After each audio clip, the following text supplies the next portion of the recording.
সবচাইতে পৃথিবীর ভিতরে যেই দামি জিনিস আল্লাহ পাকের কোরআন ও রাসূলের হাদিস, সেটা রব্বুল আলামিন আমার ভিতরে দান করেছে। এর চাইতে আর বড় শুকরিয়া কিছুই হতে পারে না। এবং যার কাছে কোরআন আছে সে হলো সবচাইতে বড় ধনী।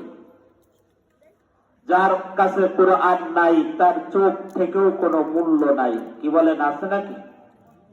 আল্লাহ পাক দুইটা চোখ দিয়েছে, আপনি কোরআন তাকায়া তাকায়া পড়তে পারলেন না, আপনার কি মূল্য আছে?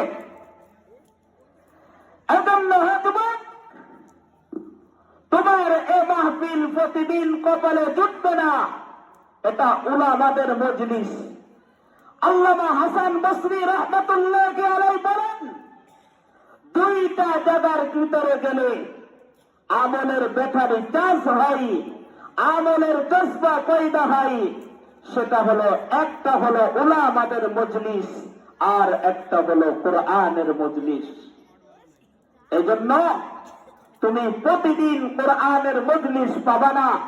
তোমার হাতে ধরি পাও ধরি অন্তত উলামাদের চেহারা দেখলে সগীরা গুনাহ আল্লাহ পাক মাফ করে দেবে। হাফেজে কোরআন দিকে তাকাইলে সগীরা গুনাহ মাফ হয়ে যাবে। বাদাম খেও না আর বান্ধবীর আড্ডায় ঘুরে বেড়ো না, মাহফিলের মজলিসে এসে বসে যাও।